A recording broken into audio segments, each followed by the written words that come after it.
ma-in-love kayo sa isa't isa? Hello. Hindi pa ba? Sabi ng mga fans, oh. Hindi pa ba? Sorry, can you repeat ulit? Kasi usually yung mga love teams, talaga nagkakatuluyan eh, di ba? Nagiging sila talaga. In your case, like what I asked earlier, posible ba kayong ma-in-love sa isa't isa? Although, sinasabi na ng iba, hindi pa ba?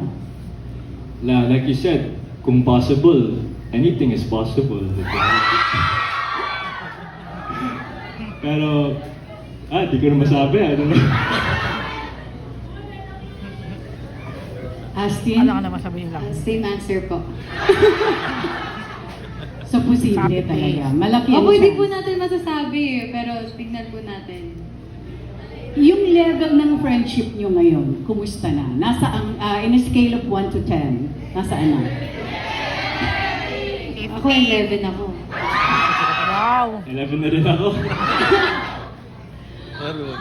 No, pero totoo, kami ni Ash, we're very close na, and even on the set, on working days, I would like to say, or I would like to believe na we enjoy each other's company naman. And it's always a fun time.